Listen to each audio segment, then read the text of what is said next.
Hey friend, welcome. Do subscribe for daily interesting history video like this.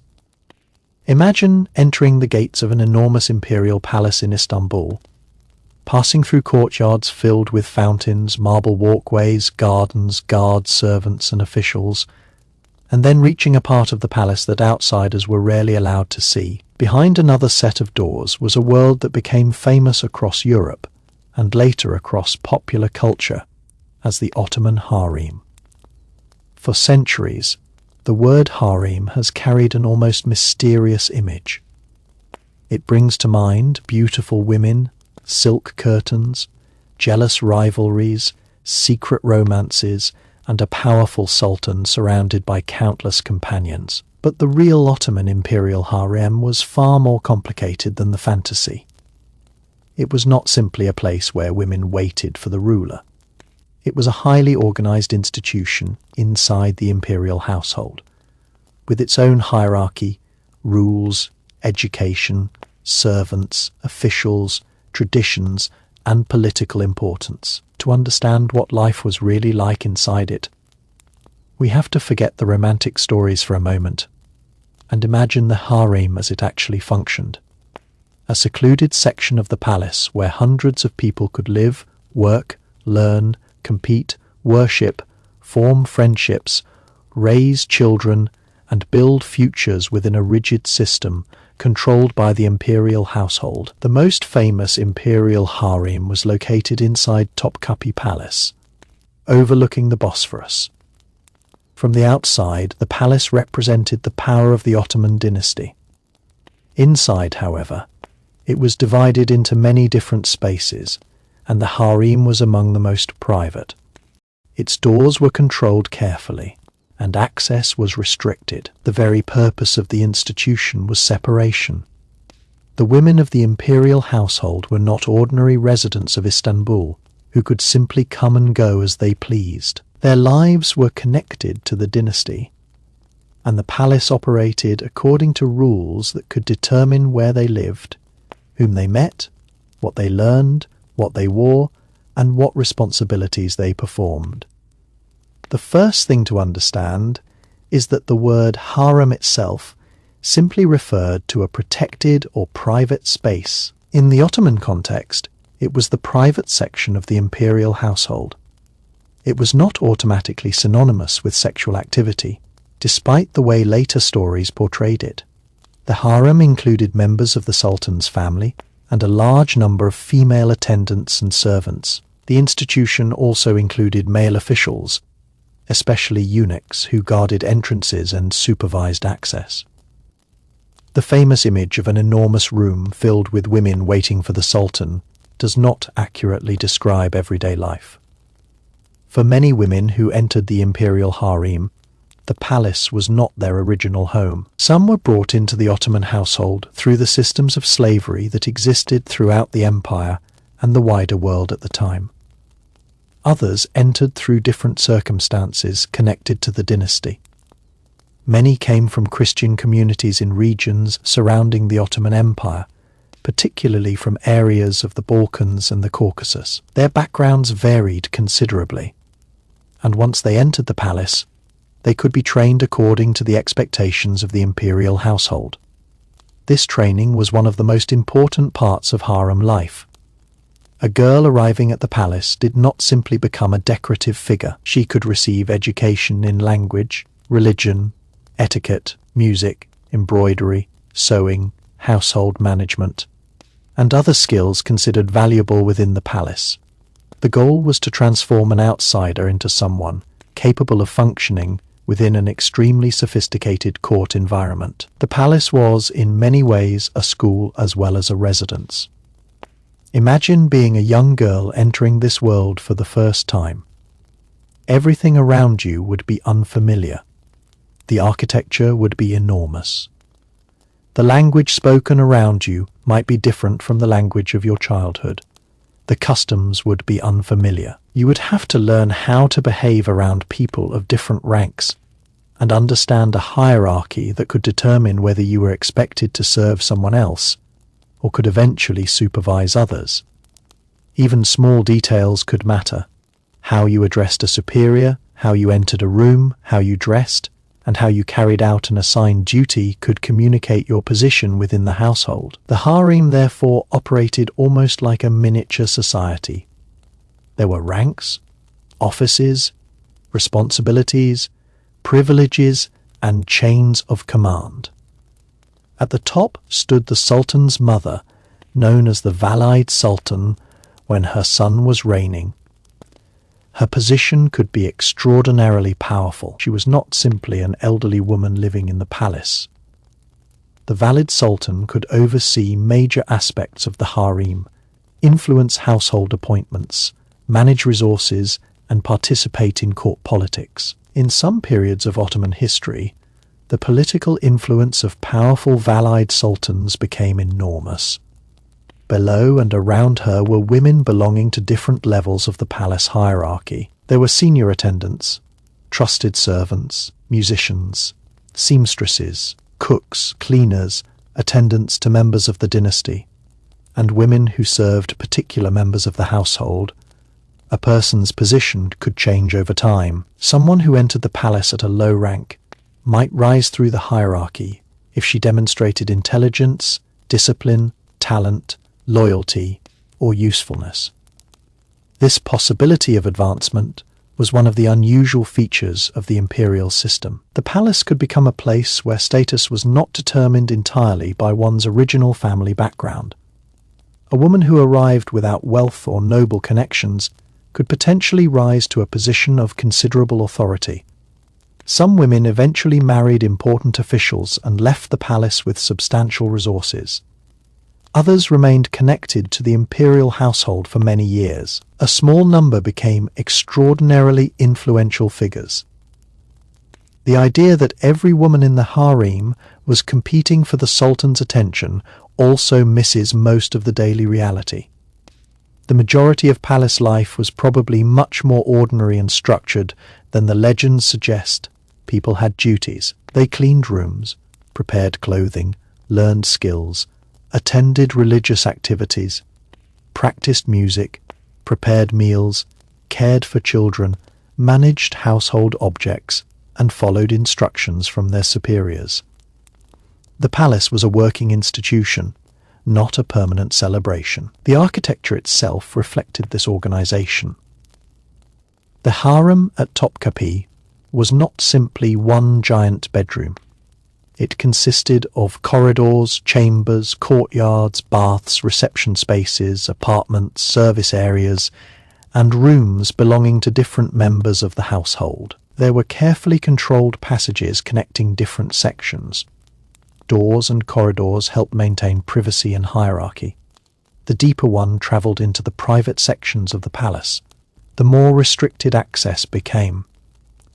One of the most important groups within this system was the eunuch guards. The chief black eunuch, known as the Kislar Afi-Asi, eventually became one of the most important officials connected with the imperial harem. His authority could extend far beyond simply guarding doors. He could supervise palace personnel, control access, deliver messages, and become involved in political affairs. Because he occupied a position between different parts of the palace system, he could become a powerful intermediary. This meant that the harem was never completely isolated from the outside world. Information constantly moved through it. Messages came in and out. Officials had business with members of the imperial family. Palace servants interacted with people working elsewhere in the complex. Gifts, letters, clothing, food, financial records, and official instructions moved through carefully regulated channels. The harem was private, but it was deeply connected to the machinery of government. Religion also shaped daily life. The Ottoman court was an Islamic institution, and religious practices were part of palace life. Women could receive religious instruction and participate in prayer and other observances. The conversion and education of women entering the palace were important parts of their incorporation into the household. Religious identity was not simply a private matter. It was connected to the structure and values of the imperial institution. Education could also be surprisingly sophisticated, depending on their roles and talents.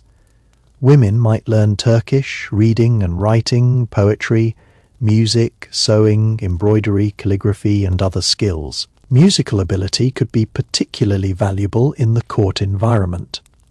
The Ottoman palace had a rich musical culture, and women of the imperial household could become accomplished performers.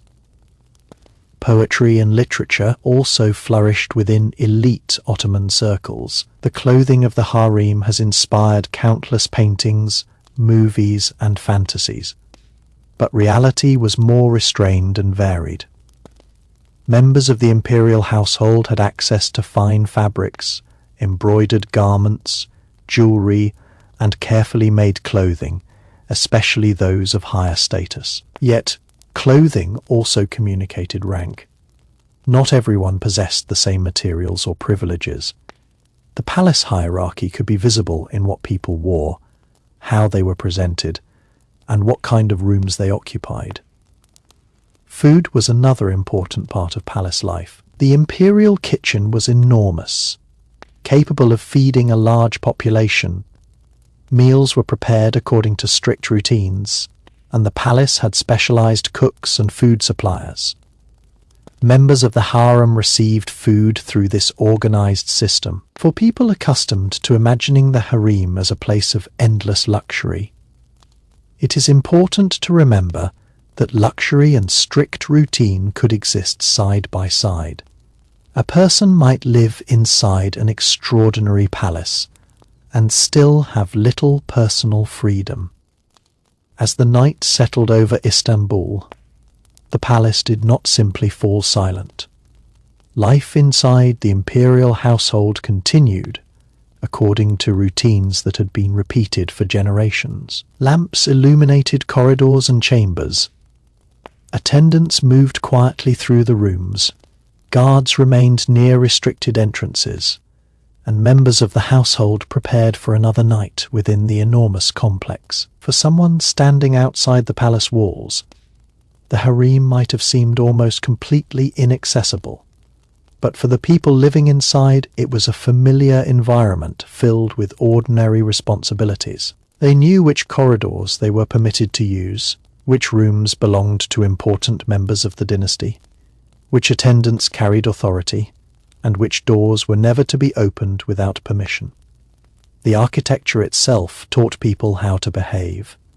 You did not need a written sign telling you where you belonged. The arrangement of rooms, the presence of guards, the clothing of officials, and the behavior expected from everyone communicated the hierarchy. One of the most remarkable things about palace life was how much attention was given to etiquette. In an imperial household, behavior was not considered a minor detail. A person's manner could reveal education, rank, confidence, and discipline. Someone who spoke too casually to a superior could create an awkward situation. Someone who entered a room incorrectly could demonstrate that she had not learned the proper rules. Even gestures that seem insignificant today could have carried meaning. When dealing with members of the imperial family, people were expected to understand when to speak, when to remain silent, when to bow or show respect, and when to withdraw. For newly arrived girls, learning these customs must have taken time. They were effectively being introduced to an entirely new social language. The palace had its own vocabulary, routines, ranks, and traditions. A young woman who learned quickly could adapt more easily. Someone who showed particular intelligence or talent might attract the attention of senior women who could recommend her for more important duties. The palace, therefore, rewarded certain qualities, but it also demanded obedience. Education was one of the mechanisms through which the household shaped its residents. A girl could be taught how to read and write, how to sew and embroider, how to conduct herself in elite society, and how to perform household responsibilities. Some learned music and developed skills that could make them valuable within the court. Others became highly competent in managing domestic affairs. In a world where women had limited access to many public institutions, the palace could provide an unusually structured education, although that education existed within the boundaries of the imperial system. Music deserves particular attention because Ottoman court culture placed enormous value on it. The palace was home to musicians and performers, and women could become skilled in singing and playing instruments. Music was not merely entertainment. It was part of court culture, ceremony, education, and social life. A talented musician could earn respect and potentially rise in status. Imagine a young woman practicing the same melody repeatedly in a quiet chamber while other attendants passed through the corridor outside. Over time, what began as a lesson could become a skill that shaped her entire future. Embroidery and textile work were equally important. Ottoman court clothing was elaborate, and the palace required enormous quantities of fabric, garments, bedding, and decorative textiles. Women trained in needlework could produce intricate designs that required patience and precision. These tasks might appear ordinary, but they were part of a larger system that supported the appearance and functioning of the imperial household. The palace also required constant maintenance. Floors needed cleaning, fires needed tending, clothing had to be washed and repaired, food had to be distributed, rooms had to be prepared, furniture and household objects had to be cared for. Someone had to organize supplies. Someone had to maintain records. Someone had to ensure that an important member of the family received the correct clothing at the correct time. The grandeur of the palace depended on thousands of small tasks that were rarely noticed by visitors. This is why describing the harem simply as a place of leisure gives the wrong impression. It was a workplace for many of its residents. The imperial household could function only because people performed specialized duties every day. The higher a person rose, the more responsibility she could acquire. Responsibility also brought privileges. A senior woman might supervise younger attendants. She could have her own servants and better living arrangements. She might receive a higher allowance or other benefits. Her position could provide a path toward marriage into the wider Ottoman elite. The palace was therefore a system in which service could lead to advancement. Marriage was an especially important part of this system. Some women who served in the palace eventually married officials or members of the broader Ottoman elite. Such marriages could create relationships between the imperial household and powerful men outside it. A woman leaving the palace through marriage did not necessarily disappear from elite society. She could establish her own household, receive wealth, and remain connected to the imperial family. For some, leaving the palace may have represented freedom. For others, it may have meant leaving a familiar environment where they had built relationships and achieved status. There was no single emotional response. A woman who had spent many years inside the palace might have mixed feelings about beginning a completely different life. The emotional world of harem residence is one of the most difficult parts of the story because historical records often tell us what people did rather than what they felt. Official documents may record appointments, payments, marriages, and transfers, but they rarely capture loneliness, fear, excitement, jealousy, affection, or homesickness in the way a personal diary would. This means we should be cautious about claiming exactly what individual women experienced. Still, it is reasonable to imagine that entering the palace could be emotionally overwhelming. Many women were separated from their original communities and families. They were placed into a new environment where their future depended on their ability to adapt. Even if they eventually found security and friendship, the early years could have been difficult. The palace could also become a place of belonging. Human beings create relationships wherever they live. Women who spent years together likely developed friendships, alliances, and loyalties. Senior women could become mentors to younger ones. Younger attendants could form close friendships with others of similar age.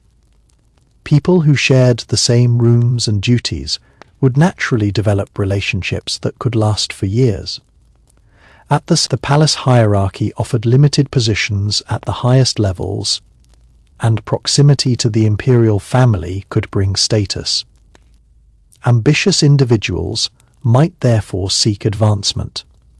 But competition did not necessarily mean constant dramatic fighting. Much of it could have been subtle, demonstrating competence, earning trust, gaining the support of a senior official, or becoming particularly useful to an important member of the household. Trust was enormously valuable. The imperial family lived in a world where privacy mattered. A person who could be trusted with sensitive information or delicate responsibilities could become important. A careless servant could lose confidence quickly. A reliable attendant might be entrusted with increasingly significant duties. This is one reason senior attendants could possess more influence than their formal titles might suggest. They could become familiar with the habits, preferences, and schedules of powerful members of the household. They knew how the palace worked. They understood its informal networks.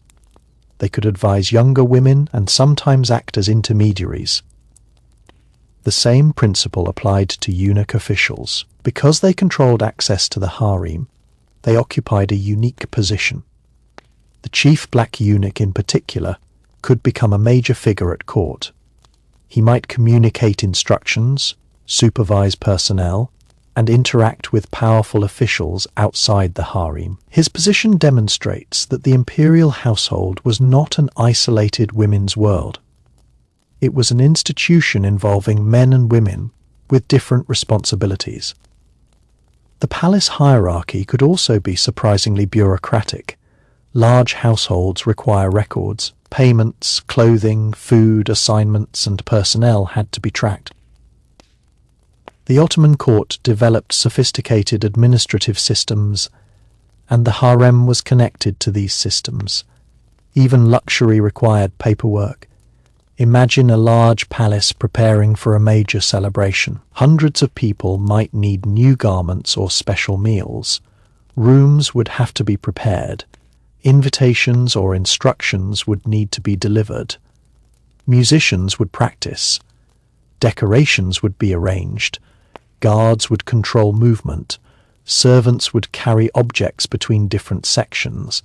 Senior officials would supervise the entire operation. What appears in a historical account as a single celebration could actually involve days or weeks of preparation. Royal weddings could be particularly spectacular.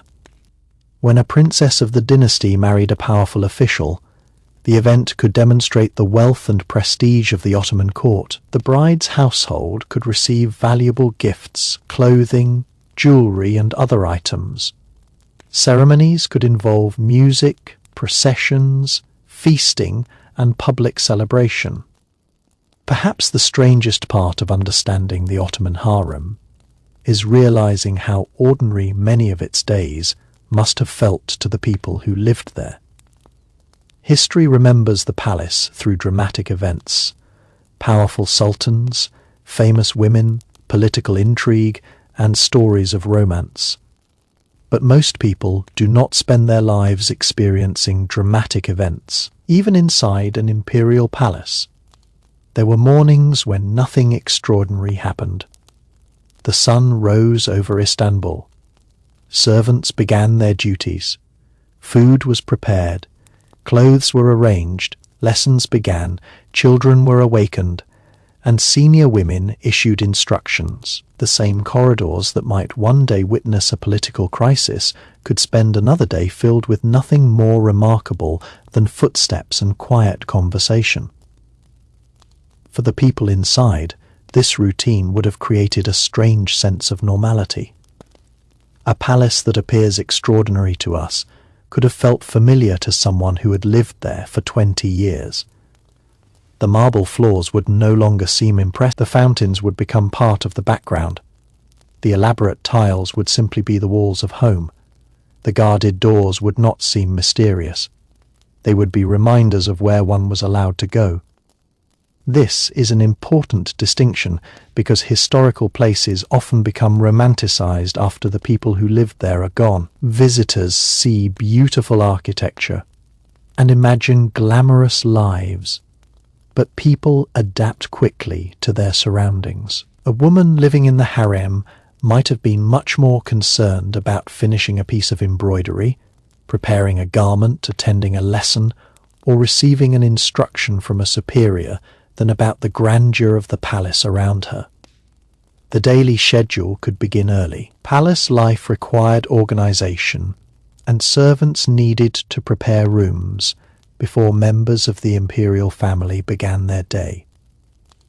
Fires had to be maintained, water brought, food prepared, and clothing arranged.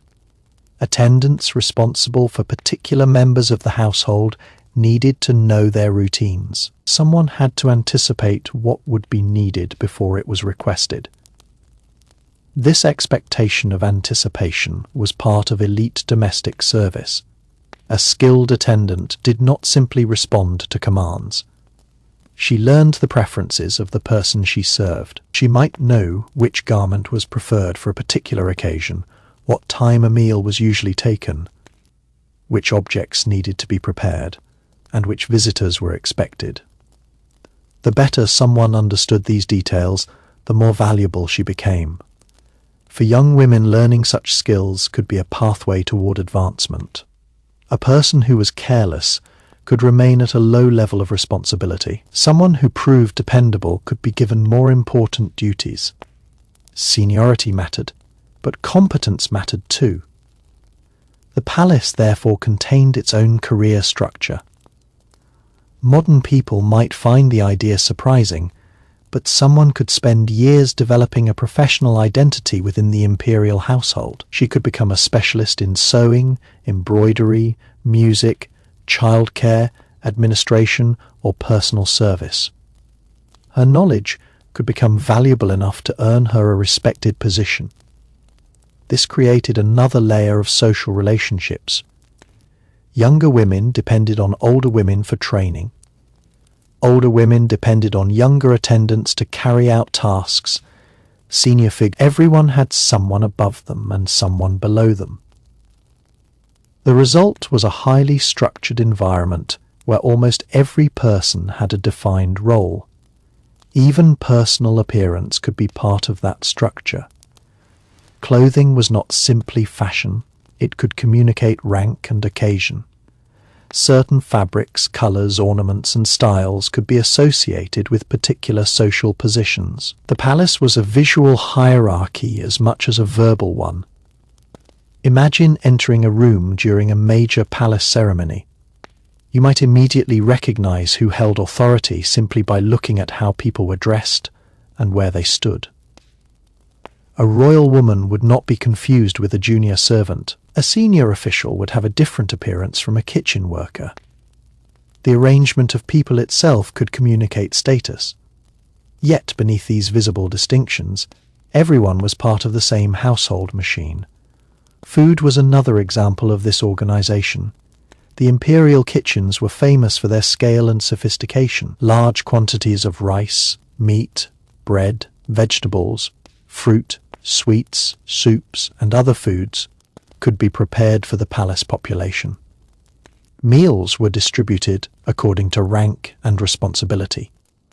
Food could also be political. Gifts of special dishes or delicacies could carry meaning. Feasts marked celebrations.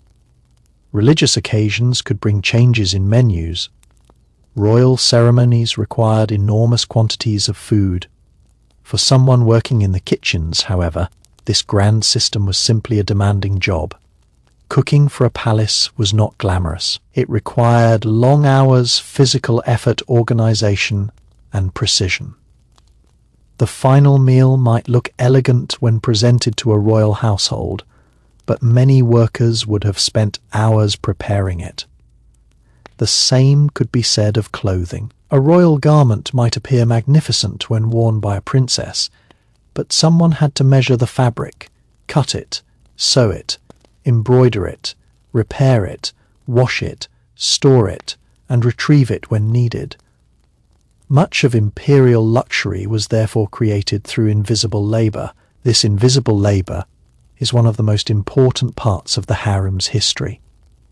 The palace looked effortless, only because thousands of people worked constantly to make it appear effortless. The same principle applied to cleanliness. The imperial household required enormous amounts of water and constant cleaning. Baths, floors, rooms, clothing, dishes, and furnishings needed attention. The beauty of the palace depended upon maintenance that visitors rarely noticed. For the people performing those duties, there was little mystery about the palace. They knew its practical side. They knew which rooms were difficult to clean, which corridors became crowded, and which tasks were physically demanding. The imperial harem therefore had a hidden workforce behind its glamorous image. And there was another group whose work is often misunderstood, the eunuchs. The eunuchs who served in the Ottoman palace were not simply exotic guards from popular stories. They were officials with specific responsibilities, and in some cases, significant authority.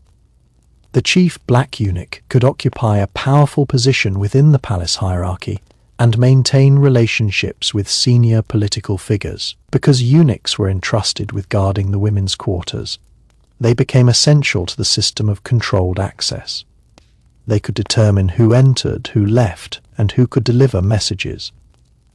Their position gave them knowledge and influence. This created a complicated social environment in which information could be as valuable as wealth. A person who knew something important could become influential. A message delivered quickly could change someone's plans. A rumor could spread through the palace before officials outside even knew about it. Senior people therefore had strong reasons to control information.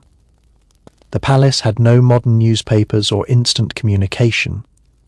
News traveled through people. That made personal networks extremely important. Imagine a message arriving from a distant province. Before reaching the Sultan, it might pass through several officials. Each person who handled it could understand a little more about what was happening. Within the harem, news about royal family members could spread through attendants and senior women. This did not mean the palace was constantly filled with gossip, but human beings naturally exchange information. In a closed environment, information can become especially valuable. The women who had access to powerful members of the dynasty could therefore occupy important social positions, even if they did not hold formal political office. A trusted attendant might know the daily schedule of the Sultan's mother. Another might be responsible for a prince's clothing. Another might assist a princess. These responsibilities gave people access to information and relationships. Over time, these networks could become powerful. This was especially true when the Ottoman dynasty entered periods of political instability. If a young sultan came to the throne, his mother could become particularly influential because she was one of the few people with long-standing personal access to him. If a sultan died unexpectedly, the women connected to different princes could suddenly find themselves at the center of a succession crisis. For ordinary residents, these events could be terrifying. A political change could mean a new household, new leadership, new assignments, or the loss of a patron. A woman who had been favored by one royal figure might lose influence when that person died. Another might suddenly rise because her prince became sultan. The palace was therefore a place where fortunes could change quickly. One of the clearest examples is the role of the Valide Sultan. The mother of the reigning sultan could suddenly become one of the most influential women in the empire. She could oversee the harem, receive revenues, sponsor charitable projects, and participate in political communication. Her position also carried symbolic importance. She represented the continuity of the dynasty's maternal household. Yet becoming Valide Sultan was not simply a matter of age. Her son had to become ruler. Many mothers of princes never reached that position. Their sons might die, be excluded from succession, or never become sultan. This created an extraordinary mixture of maternal emotion and political uncertainty. There was another side to life inside the Ottoman Harem that is easy to overlook. Time itself moved differently within the palace. Outside the walls, Istanbul was constantly changing. Merchants opened their shops. Ships crossed the Bosphorus. Soldiers marched through the streets. Craftsmen worked in crowded markets. And travelers arrived from distant lands. Inside the harem, however, the rhythm was controlled by the routines of the imperial household. The same bells, calls, meals, lessons, prayers, and duties could repeat for years. For someone who had entered the palace as a young girl, an entire portion of her life could pass without her ever experiencing ordinary life in the city. The palace therefore created its own sense of time. Birthdays, religious festivals, royal births, weddings, deaths, appointments, and changes of ruler became markers by which people remembered the years.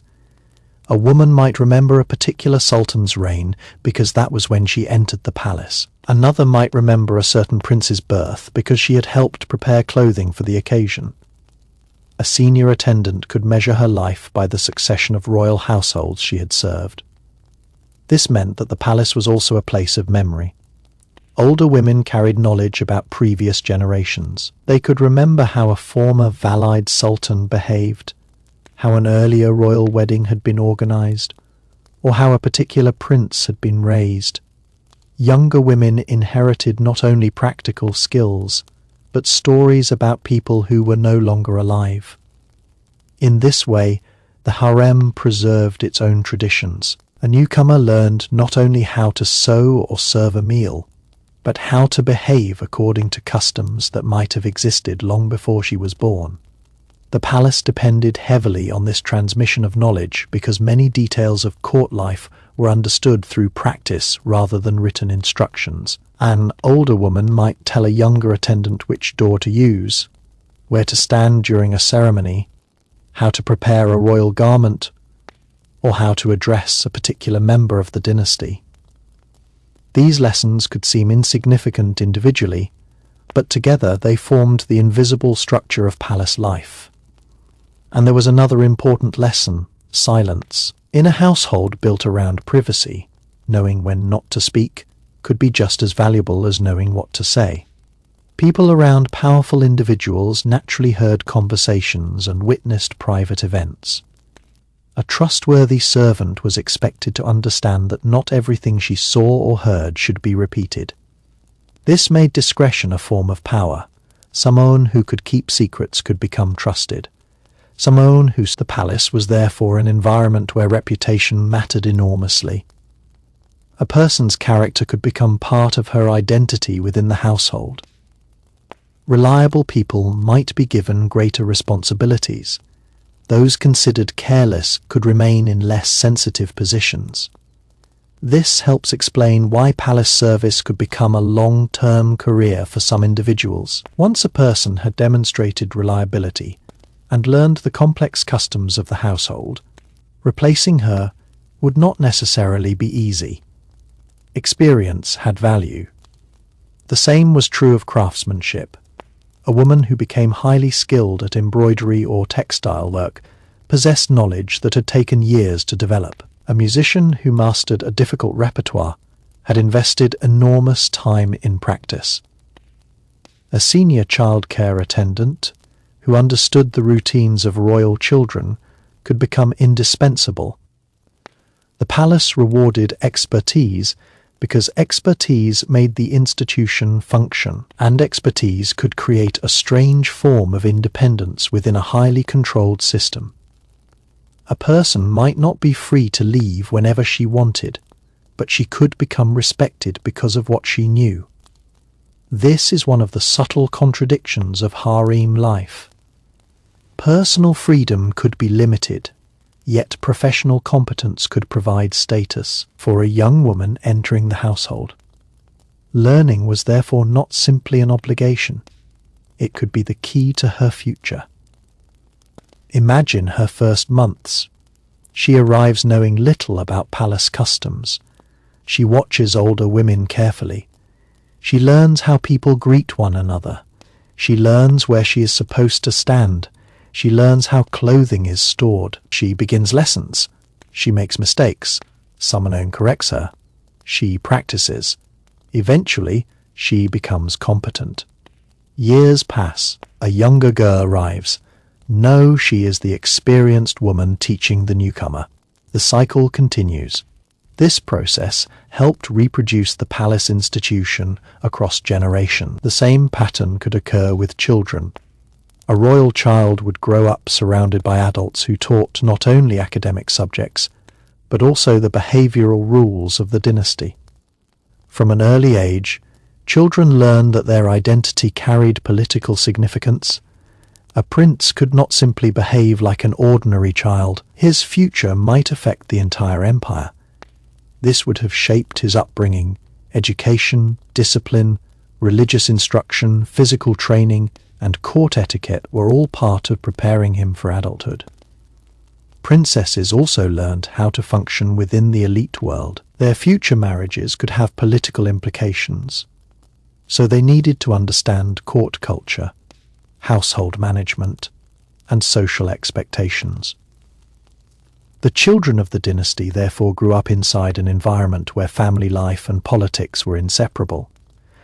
A mother's relationship with her child was personal, but it also had political consequences. A son's success could transform his mother's position. A daughter's marriage could strengthen a political alliance. A royal child's survival could matter to the future of the dynasty. This made motherhood inside the harem different from motherhood elsewhere. A woman could love her child deeply, while knowing that his identity placed him inside a dangerous political system. For mothers of princes, this could create enormous anxiety. Ottoman succession was not always peaceful. Different branches of the dynasty could represent competing possibilities. Political factions could support different princes. Military and administrative figures could have their own interests. A mother could therefore find herself surrounded by people whose loyalty was not always obvious. This does not mean that every day was filled with conspiracy. Most days were not, but the possibility of political change was always present. A woman could never completely ignore the fact that her child's future might depend on events beyond her control. This uncertainty helps explain why some royal women became highly strategic. They cultivated relationships. They built charitable networks.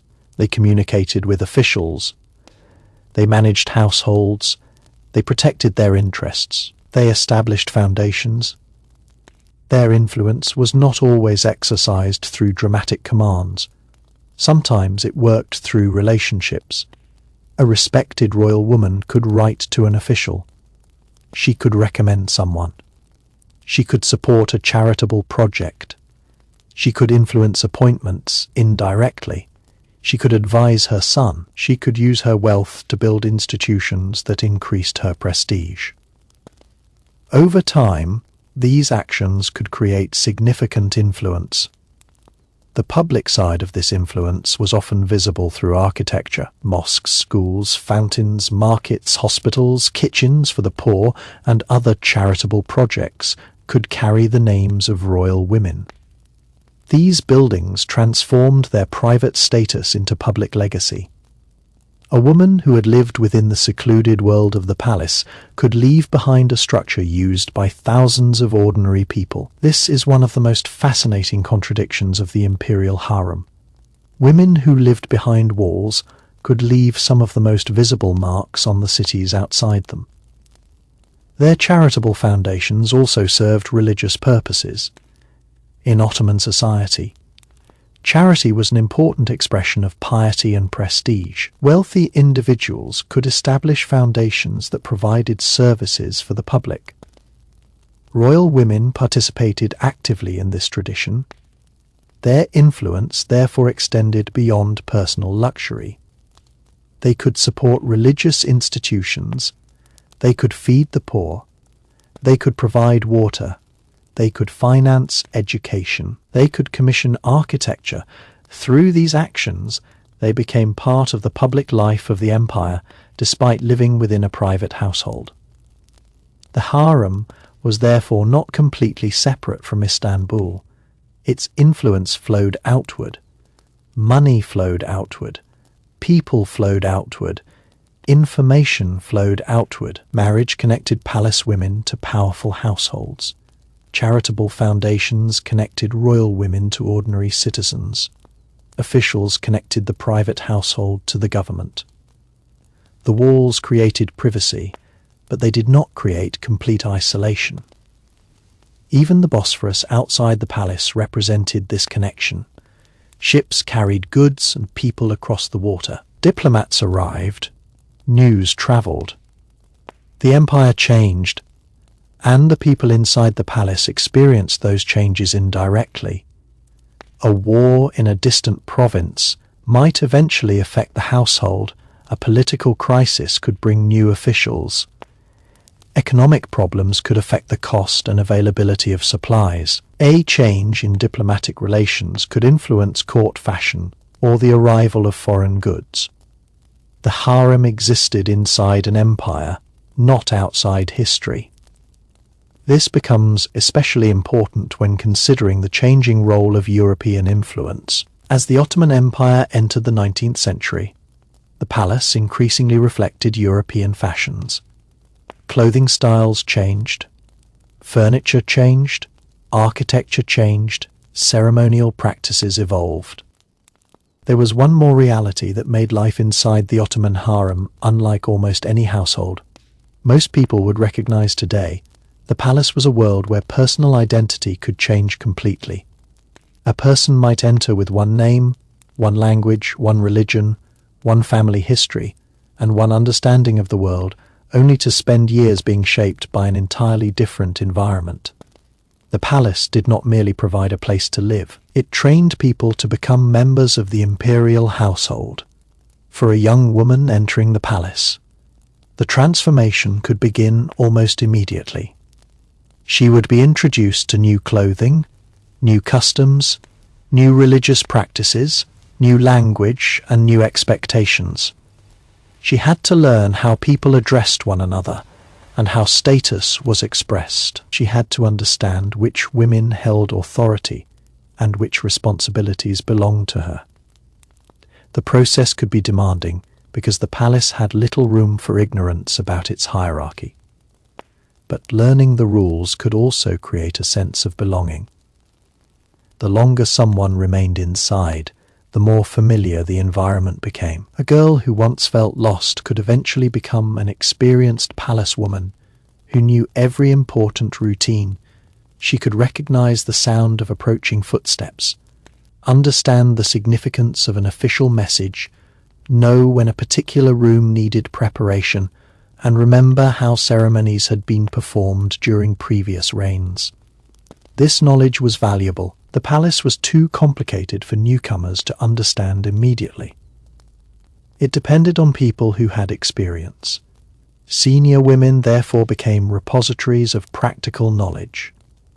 Their importance was not always obvious from their titles, but their understanding of palace traditions could make them indispensable. A newcomer might learn the official rules from instructors, but she learned the unwritten rules from experience. She learned when to speak, when to remain silent, how to behave around royalty, how to avoid offending someone more powerful, how to recognize a moment when a senior woman wanted privacy, how to prepare for a ceremony, how to behave when visitors arrived. These details created what we might call palace culture. And palace culture could be strict. A person could be perfectly competent at her practical duties and still struggle if she failed to understand social expectations. This is why etiquette mattered so much. The imperial household was a world where status had to be constantly respected. A senior woman could give orders to a younger attendant. A royal princess could command an enormous household. The Valide Sultan stood at the top of the women's hierarchy. The Sultan himself stood at the center of the dynasty. Everyone else existed somewhere within this structure. The palace therefore taught people to think in terms of rank. Even physical space could reinforce it. Some rooms were reserved for members of the dynasty. Others were used by senior attendants. Others were designed for servants. Some corridors were heavily restricted. Others were more accessible. Where you could go revealed something about who you were. This made the palace almost like a map of social status. A person moving upward through the hierarchy could physically move into better quarters. Advancement could therefore be seen as well as felt. A young attendant who had spent years in basic service might eventually receive more responsibility and a better position. Her new room, clothing, duties, and access could all signal that she had risen. Such advancement could be extremely meaningful. In a society where women had limited opportunities outside certain family and social structures, the palace could provide a pathway to status that was unusual for someone without an elite family background. But this opportunity existed within a system of control. A person could rise without being completely free. This contradiction is central to the story. The palace could educate someone while controlling her movement. It could provide security while limiting choice. It could offer wealth while originating in slavery. It could allow women to exercise influence while keeping them within a gendered hierarchy. It could create extraordinary opportunities for some while denying autonomy to others. This is why the history cannot be reduced to either admiration or condemnation. The system needs to be understood in its full historical context. Slavery existed across many societies of the period, and the Ottoman Empire had its own forms of slavery that were deeply integrated into elite households and state institutions. The imperial harem was one part of that broader system. Some enslaved people could rise dramatically in status. That fact does not erase the coercive nature of their original condition. Likewise, a person could later become wealthy and influential without having chosen how she entered the palace. Historical complexity often means holding two truths at the same time. The harem could provide genuine opportunities, and those opportunities existed within an institution that denied freedom to many of the people inside it. The lives of royal women demonstrate another form of complexity. A woman could become enormously powerful without ever becoming formally equal to the men governing the empire. Her influence could operate through family relationships, through correspondence, through patronage, through wealth, through marriage, through motherhood, through access to the Sultan. This was power, but it was a different kind of power. The Ottoman political system was formally dominated by men, yet the private household could give women considerable influence over the people who exercised formal authority. A mother could advise her son. A wife could influence her husband. A princess could strengthen alliances through marriage. A wealthy royal woman could shape public life through charitable projects. A senior attendant could influence access and information. Power did not always require a public office. Sometimes it required proximity, and the imperial harem was built around proximity to the dynasty. That made it politically significant. The closer someone was to the ruler or his family, the more valuable her position could become. This explains why the harem sometimes appears in accounts of political conflict. But again, the conflicts were not simply romantic rivalries. They were often about succession, influence, alliances, wealth, and security. A woman supporting one prince might have very different interests from someone supporting another. A senior official might prefer one political faction. A royal mother might seek protection for her son. A military group might have its own preferred candidate. The harem was connected to these broader networks. It was one of several places where political interests intersected. The lives of princes made these dynamics particularly intense. In earlier Ottoman history, the succession system could produce severe competition among male members of the dynasty. The fate of one prince could affect his entire household. A prince who became sultan could transform his mother's life overnight. A prince who lost political support could place his mother and attendants in a vulnerable position. This uncertainty meant that royal women had strong reasons to build networks of support. Yet, the daily reality of motherhood still existed beneath the politics. A mother might watch her son learn to read. She might listen to him practice a language. She might worry about his health. She might prepare clothing for a ceremony. She might celebrate his achievements.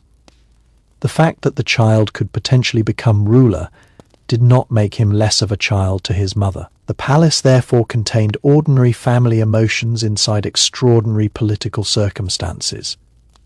This is something modern stories often overlook. They focus on schemes and rivalries because those make dramatic entertainment. But real life includes much more than conflict. People form attachments. They laugh, they become tired, they get sick, they celebrate, they mourn, they become bored, they make mistakes, they forgive, they argue, they reconcile. The harem was populated by human beings, and human behavior cannot be reduced to political strategy. Even rivalry probably existed alongside friendship. Two women could compete for advancement while still sharing a meal. Someone could envy another person's position while helping her with a task. A senior woman could be strict with a younger attendant and still protect her from unfair treatment. Human relationships are rarely simple. This is especially true in environments where people lived together for many years. The palace could become a small world. People knew one another's habits. They knew who was ambitious. They knew who was kind. They knew who was strict. They knew who was trustworthy. They knew who was talented. They knew who was difficult. Reputation could travel quickly. A young woman might enter the palace without a reputation. But after years of service, everyone around her could know exactly what kind of person she was. This made social skill extremely important. A person who could cooperate with others could succeed. Someone who constantly created conflict could find herself isolated. The palace was not simply a hierarchy from top to bottom. It was all. This network extended beyond the harem itself. Marriage was one of the most important connections. Women leaving the palace through marriage could become links between the imperial household and elite families. Their new households could retain connections to the dynasty. Their children could grow up with royal associations. Their husbands could gain prestige. There was also a very practical side to the harem that is almost completely absent from the romantic image people have inherited.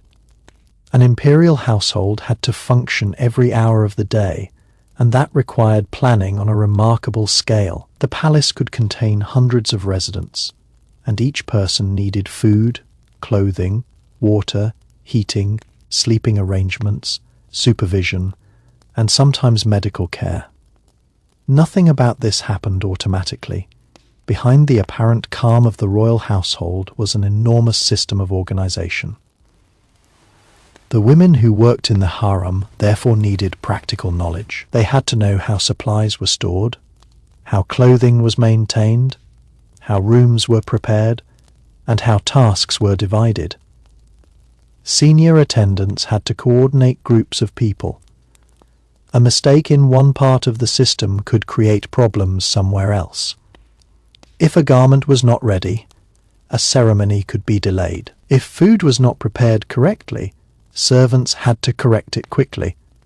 If a royal child became ill, additional people became involved. The palace was beautiful, but beauty required constant work.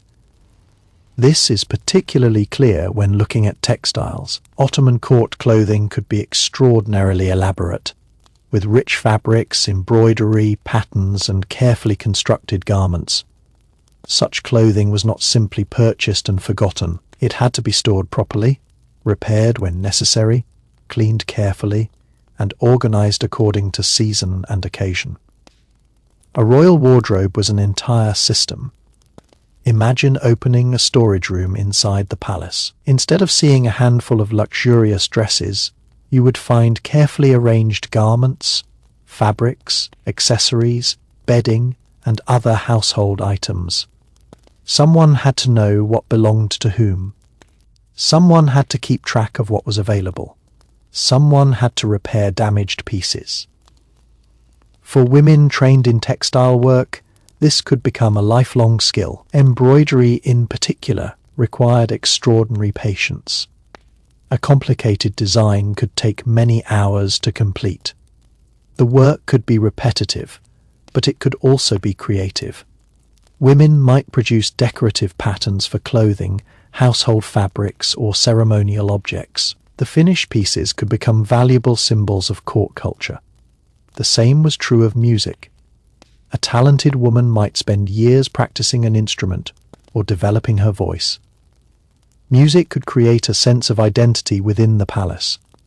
It could also provide one of the few forms of expression that existed outside purely practical work. Imagine the sound of an instrument drifting through a corridor in the afternoon.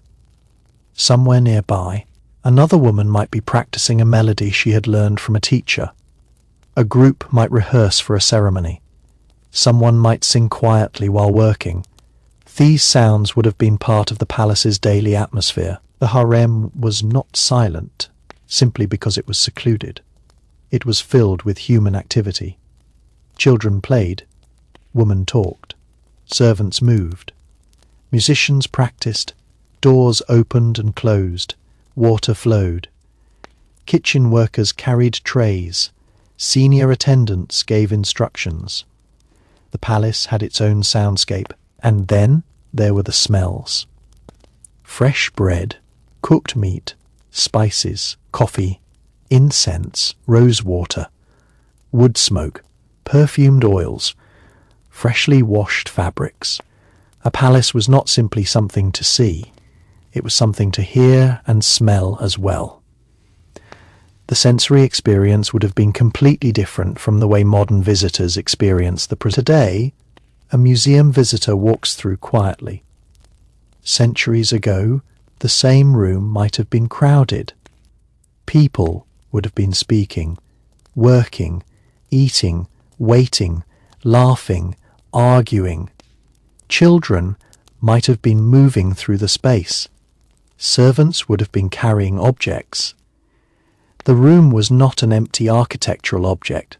This becomes especially important when thinking about the women themselves. Modern audiences often imagine the harem as a collection of anonymous figures, but each woman had a personal history. Some entered at a young age. Some had experienced displacement. Some may have been separated from their families. Some may have adapted quickly. Some may have struggled. Some may have remained in palace service. Their experiences could vary enormously. A young woman who arrived from the Caucasus might have remembered a completely different environment from someone who had grown up elsewhere. The palace could introduce her to new foods, languages, clothing, religious practices, and social expectations. For some, the process may have been frightening. For others, it may have eventually provided security. For everyone, it represented change. The palace could also erase parts of a person's former identity, while creating a new one. She might adopt Ottoman Turkish as her main language. She might adopt Islamic practices. She might learn court etiquette. She might receive a new name or title. She might become known primarily through her role within the household. Over time, her earlier life could become less visible. This was particularly significant for people who entered the Ottoman system through slavery. Their transformation was not simply cultural, it was institutional. The palace was taking people from different backgrounds and incorporating them into the imperial household. Some would eventually become deeply integrated into Ottoman elite society. This process could produce remarkable upward mobility. A person who had entered without status could eventually become a member of an influential household, but that upward mobility should not be confused with the absence of coercion. The original circumstances remained important. A person benefiting from the system did not necessarily choose to enter it. This distinction is essential when discussing the harem honestly. It is possible for a historical institution to provide opportunities to some people, while still being deeply unequal. The Ottoman harem demonstrates this repeatedly. The women at the top could be extremely powerful. The women at the bottom could have very little control. The same institution contained both. Another feature of harem life was the importance of personal possessions. For someone living within a controlled environment, small personal objects could have great emotional value. A piece of jewelry, a garment, a letter, a religious item, or a gift could represent a connection to a particular person or moment. Royal women could possess considerable jewelry and valuable objects, but even among lower-ranking residents, personal belongings could matter. A gift from a senior woman could represent favor. A garment could represent advancement. A personal object could preserve a memory. A letter could connect someone to a person outside the palace. Unfortunately, many of these private emotional meanings are invisible in historical records. A surviving object may tell us what it was made from, how old it is, or who owned it, but not necessarily what it meant emotionally to the person who held it. That is another reason the harem remains mysterious. The physical objects survive more easily than the emotions attached to them. The palace also had a strong culture of gifting. Gifts were important throughout Ottoman elite society. They could express affection, loyalty, respect, gratitude, or political support. Within the imperial household, gifts could have additional significance because the person giving them might possess great power. A gift from the Sultan could transform someone's status. A gift from the Valide Sultan could signal favor. A gift given during a wedding could demonstrate a relationship between families. Clothing itself could function as a gift. Jewelry could function as a gift. Money could function as a gift. Objects could therefore carry social meaning far beyond their material value. This created another subtle form of communication. People did not always need to say exactly what they thought. A carefully chosen gift could communicate respect. A change in clothing could communicate status. An invitation could communicate importance. Being excluded from an event could communicate the opposite. Palace culture was filled with such signals. People learned to read them. This made social intelligence extremely important. A person who understood the meaning behind small gestures could navigate the hierarchy more successfully. The harem therefore required not only practical skills but social awareness. And social awareness was especially important because the palace was a place where people from very different backgrounds lived together.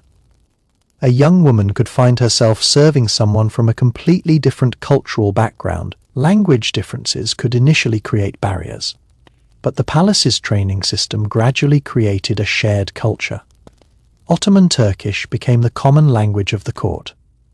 Religious practices created another shared framework. Etiquette created another. The result was a diverse population operating within one institutional identity. This diversity may have influenced the culture of the palace itself. Music, textiles, food, and fashion could reflect influences from different parts of the empire and neighboring regions. The Ottoman court was not culturally isolated. It absorbed ideas. It adapted styles.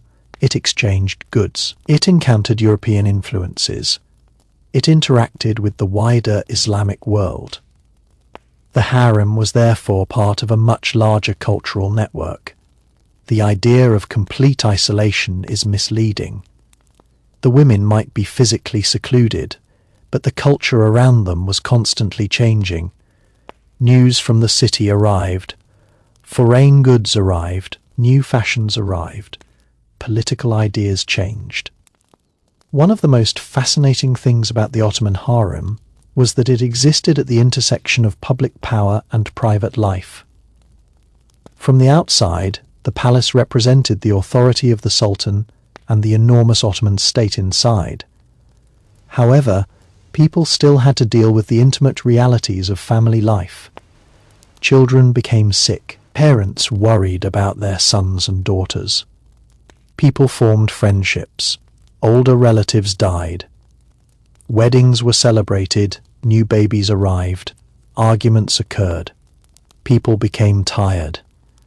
Someone could spend the morning dealing with an important political matter, and the afternoon worrying about something as ordinary as a child's education. The palace did not eliminate ordinary human concerns. It simply placed them inside an extraordinary environment. This is particularly important when thinking about the women who raised royal children. A prince might have been destined for a potentially dangerous political future, but during his earliest years he was still simply a child. He needed someone to comfort him when he was frightened, someone to help him dress, someone to teach him manners, and someone to watch over him when he became ill. Nurses and attendants therefore played important roles in the upbringing of royal children. Their work may seem invisible in historical accounts, but the emotional bonds formed during childhood could be powerful. A child raised in a palace also learned very early that ordinary rules did not apply to him. He belonged to the dynasty. His movements were watched. His education was carefully organized. His behavior mattered. The adults around him had to balance affection with discipline because the child could one day possess enormous authority. For a young prince, the palace could therefore be both a playground and a training ground. He might have moments of ordinary childhood, but he was never entirely ordinary. Tutors prepared him for the responsibilities of leadership.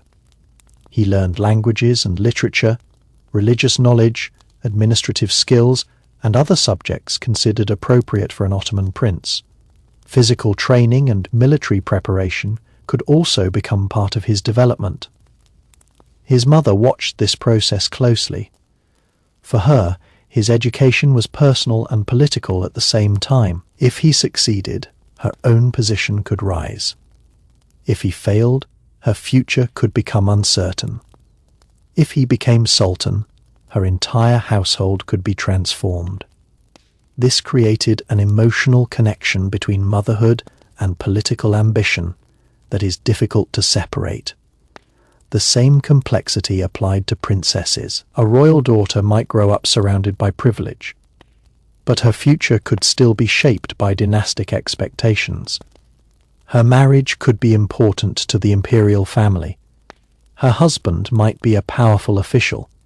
The marriage could strengthen political relationships and increase the prestige of both households. For a princess, marriage could therefore mean leaving the palace while remaining connected to the dynasty. Her new household might contain its own servants, administrators, and social networks. She could continue to receive financial support and maintain a prestigious position. The wedding itself could be an enormous event. Imagine the palace preparing for such a ceremony. Fine fabrics would be selected, clothing would be prepared, jewelry would be arranged, gifts would arrive, food would be prepared in large quantities, musicians would rehearse, servants would receive instructions, senior officials would coordinate the public aspects of the celebration. For the people doing the work, the wedding was a major logistical challenge. For the public, it was a spectacle. For the bride, it was a life-changing event. For the dynasty, it was a political connection. The same event, therefore, had several meanings depending on who experienced it. This was true throughout palace life. A royal procession could be a magnificent spectacle for citizens watching from the streets. But for the servants involved, it could mean hours of preparation. A royal feast could look effortless to guests, but kitchen workers might have spent an entire day preparing it. A beautiful garment could appear luxurious, but a seamstress might have spent many hours producing it. A quiet palace chamber could appear peaceful, but dozens of people might have worked to keep it that way. Luxury was therefore the visible result of invisible organization. This is one reason the word harem can be misleading when it creates the impression of passive leisure. The imperial household was full of work. People had responsibilities. Some jobs were physically demanding. Others required specialized skills. Some demanded discretion and trust. The women who managed these tasks were part of the palace's professional structure. They were not simply there to decorate it. This becomes particularly obvious when considering the palace kitchens. Food preparation on such a scale required specialized workers, storage systems, supply networks, and careful scheduling. The kitchen staff had to work with ingredients arriving from different regions. They prepared meals for people of different ranks and for major ceremonies. The food served at the imperial table was the final stage of a long chain of labor. Farmers produced ingredients, merchants transported them, suppliers delivered them, kitchen workers prepared them, servants carried them, attendants presented them. The royal family consumed them. The entire process connected the palace to the wider empire. The same could be said about clothing. Textiles arrived from different parts of the Ottoman world. Artisans transformed them into garments. Embroiderers decorated them. Palace workers stored them. Attendants selected them. Royal women wore them. Again, the private world depended upon the public economy. The harem could not exist independently of Istanbul or the empire. It depended on the movement of goods, money, people, and information. This is why the palace was economically significant. Its demand supported craftsmen and suppliers. Its charitable foundations supported communities. Its marriages connected elite households. Its political networks connected different regions. The supposedly secluded world was therefore deeply connected to society. Another important element was communication. In a modern world, people can send messages instantly. Inside the Ottoman palace, communication depended heavily on people carrying information. A message might be written and delivered by an official. Another could be spoken privately. A trusted attendant might carry an instruction. A eunuch official might pass information between different parts of the household. The slower movement of information made personal networks extremely important. People who controlled access could become influential. This was particularly true in a palace where the ruler's time and attention were valuable. Getting a message to the right person could matter. Understanding who had authority could matter. The palace therefore had an invisible communication system. Some people became important because they stood between powerful individuals. They were intermediaries. They carried messages. They arranged meetings. They delivered gifts. They reported information. They helped different parts of the household communicate. This kind of work might not appear glamorous, but it could carry enormous influence. The same applies to the eunuch officials who guarded the harem. Their position gave them access to information and allowed them to regulate movement between different parts of the palace. Over time, senior eunuchs could accumulate considerable political authority. This shows that the harem was not simply a female environment. Men had important roles within its structure. The eunuchs were particularly important because the palace wanted to maintain strict boundaries around the women's quarters. Their presence reflected the broader concern with privacy and controlled access. The guards did not simply stand at doors. They were part of the palace's security system. They knew who could enter. They knew who needed permission.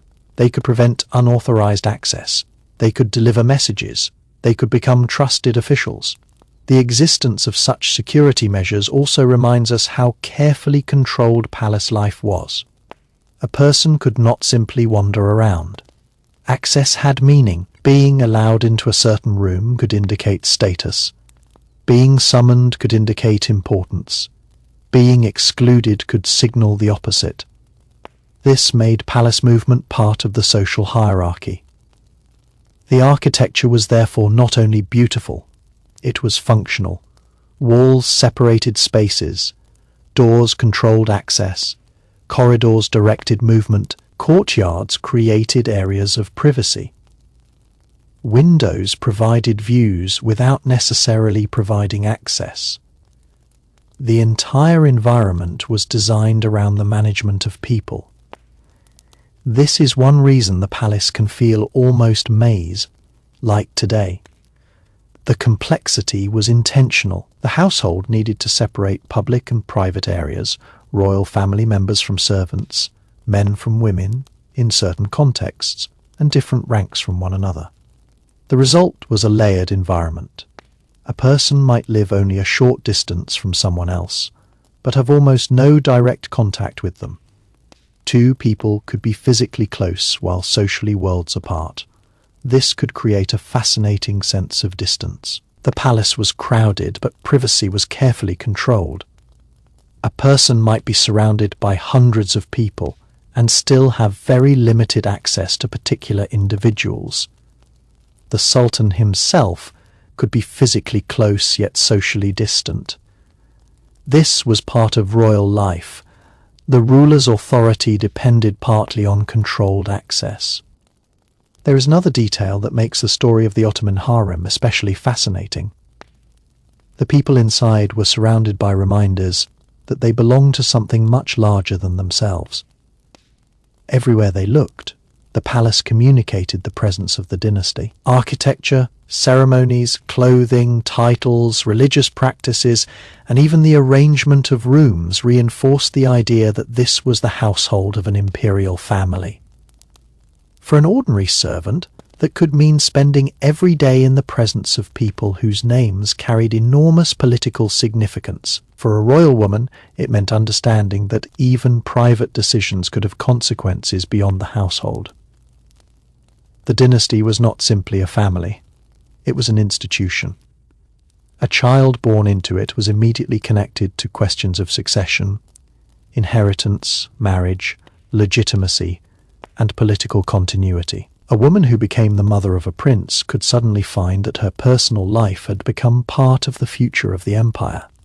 A princess could be expected to marry in a way that strengthened the family's position.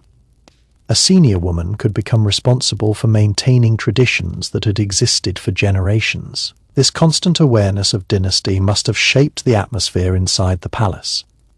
Even ordinary celebrations could carry symbolic meaning. When a prince was born, people were not simply celebrating the arrival of a baby.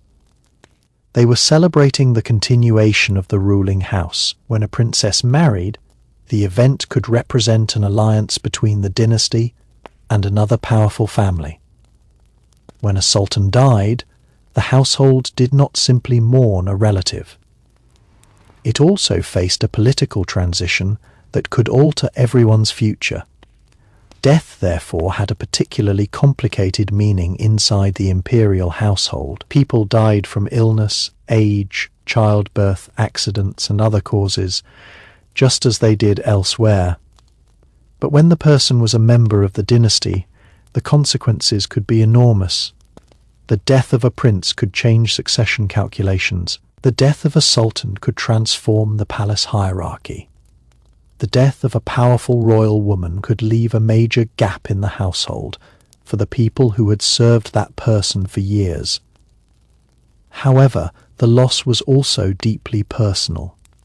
A servant might lose the woman she had served for decades.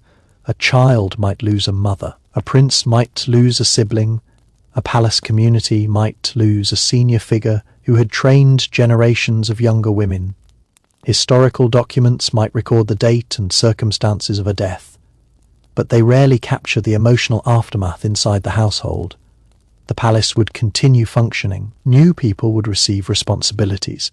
New attendants would be appointed. New routines would develop. But for those who had known the deceased, the absence would remain. This is one of the strange features of institutional life. The system survives even when individuals disappear. The Ottoman Harem had centuries to develop mechanisms for dealing with change. People were replaced, duties were transferred, younger women were trained. New rulers inherited established procedures. The institution could therefore continue even through periods of enormous uncertainty. This continuity may have given residents a sense of stability. The rules might change slowly. The architecture remained. The ceremonies continued. The hierarchy was familiar.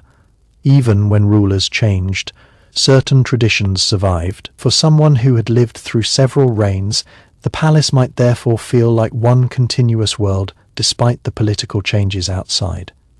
Senior women could become especially important during these transitions because they remembered how things had been done before.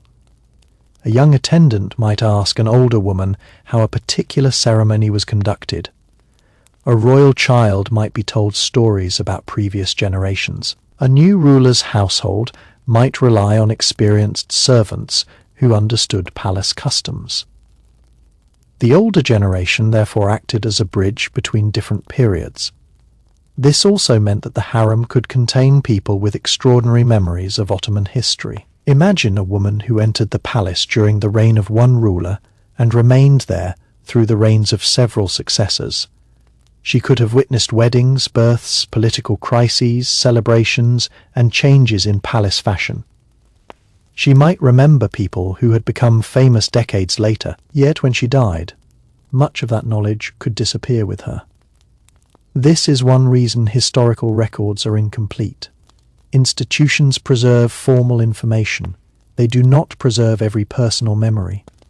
The stories of ordinary palace women were particularly vulnerable to disappearing because their lives were rarely considered important enough to document in detail. A royal woman's charitable foundation might survive.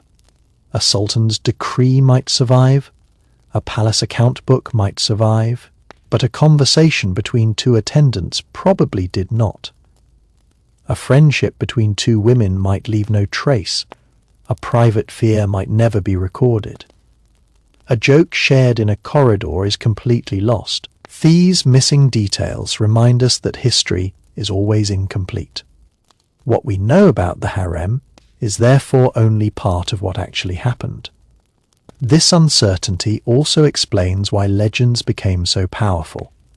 When people cannot see inside a private institution, imagination fills the gaps. The Ottoman harem became one of the greatest examples of this process. Outsiders knew that powerful women lived behind guarded doors. They knew the sultan had a private household. They knew the palace was wealthy.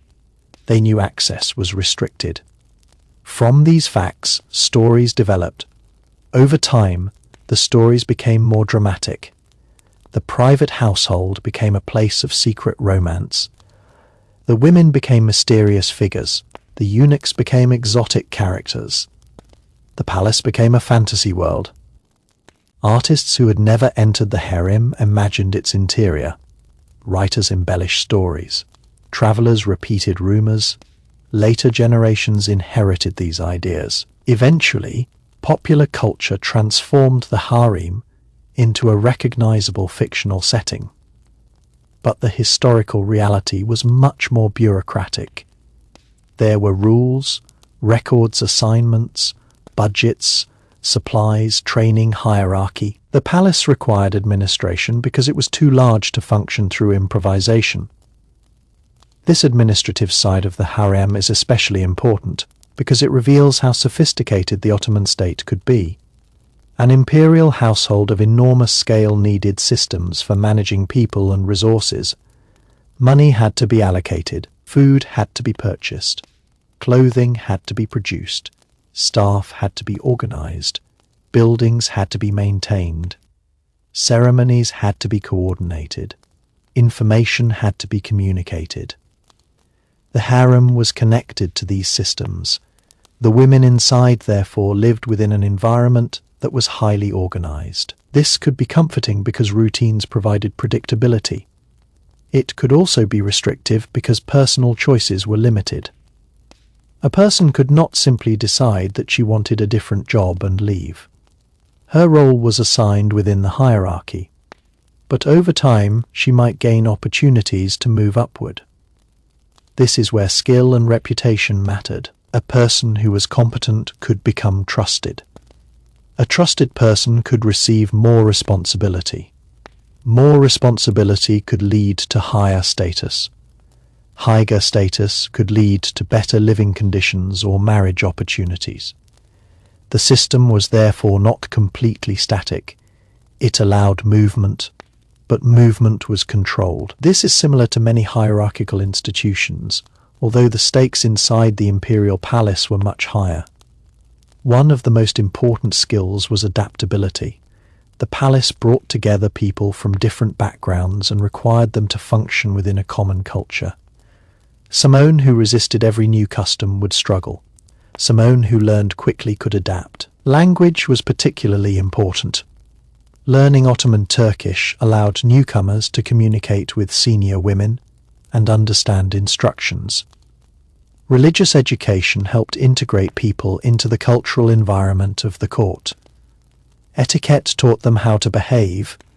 Craft skills gave them practical value. Together, these forms of education transformed newcomers into members of the household. The process could take years, but once completed, it could produce highly capable palace women. Some became skilled administrators of household affairs. Some became musicians. Some became teachers. Some became caretakers. Some became senior attendants. The palace therefore developed human resources in a very deliberate way. It was effectively training people for specific functions within an elite household. This is another reason the harem should not be viewed as a place where women simply waited for the sultan. Most residents were engaged in some kind of activity. The palace needed them. Without their labor, the household could not function, and their work could sometimes require considerable skill. A musician had to practice. A seamstress had to master technique. A childcare attendant needed patience and knowledge. A senior manager needed organizational ability. A trusted intermediary needed discretion. The harem therefore contained different kinds of expertise. It was a professional environment as much as a domestic one. This also meant that people could develop identities based on their work. Someone might become known for her embroidery. Another might be recognized for her musical talent. Another might be trusted with children.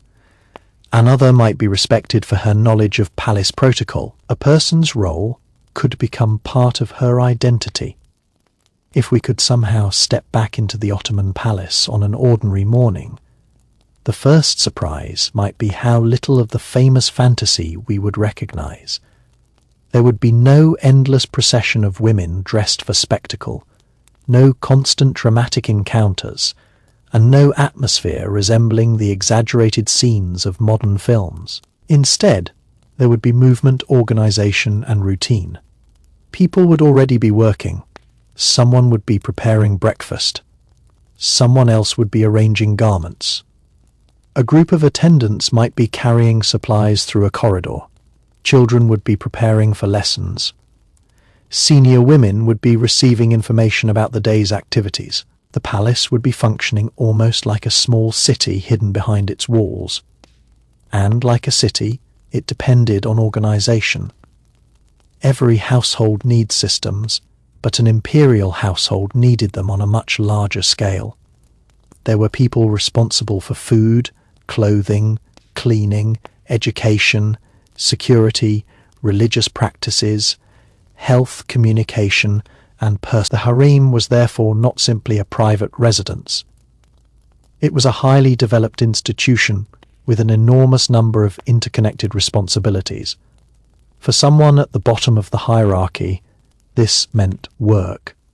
For someone at the top, it meant management. The higher-ranking women could have their own attendants, but they also had responsibilities toward the people beneath them. A senior royal woman could oversee parts of the household and make decisions about appointments and duties. She might know which attendants were reliable and which needed supervision. She might determine how certain activities were organized. Her household could resemble a smaller institution inside the larger institution. This was particularly true for the Valide Sultan. Her position was extraordinary because she stood at the center of the women's household while also being the mother of the reigning sultan. She could possess wealth, servants, influence, and a large network of relationships. She could receive information from outside the harem and communicate with people beyond it. But the position also came with responsibility. The Valide Sultan represented continuity. She was expected to manage her household properly. She could have ceremonial duties. She could sponsor charitable projects. She could participate in family decisions. And when her son was young or politically inexperienced, her influence could become especially important. Yet not every sultan had the same relationship with his mother. Some rulers may have listened closely. Others may have been more independent. Political circumstances also varied. Therefore, the power of a Valide Sultan was never automatic. It depended on personality, timing, family relationships, and political conditions. This is true of power throughout history. Titles create opportunities. People determine how those opportunities are used. The same position could produce very different results under different individuals. This helps explain why some Ottoman royal women became famous, while others remained relatively obscure. Some possessed extraordinary political intelligence. Some had strong relationships with officials. Some were skilled patrons. Some became influential because their sons were young. Others lived quieter lives. The palace contained both kinds of people. There was also a fascinating relationship between the harem and education. Education was not necessarily limited to academic subjects. A young woman could learn practical household management. She could learn how to organize clothing. She could learn etiquette. She could learn religious practices. She could learn music. She could learn embroidery. She could learn how to behave in elite social settings. This education was designed around the needs of the imperial household, but it could also give a woman skills that remained useful if she eventually married and left. A woman who understood household management could run an elite home. A woman who knew embroidery could supervise textile production. A woman who understood court etiquette could move comfortably among wealthy families. A woman with literacy could communicate through writing. Education, therefore, had long-term value. For some women, the palace may have provided opportunities that were difficult to obtain elsewhere. Yet the purpose of the education was not modern personal freedom. It was to make people capable members of the imperial household. This distinction matters. The palace was training people to fit into its system. The skills were valuable partly because they supported that system. Still, individuals could use those skills in ways the institution could not completely control. That is one reason education could become a source of personal power. Knowledge travels with a person even after leaving the palace. A woman could retain what she had learned.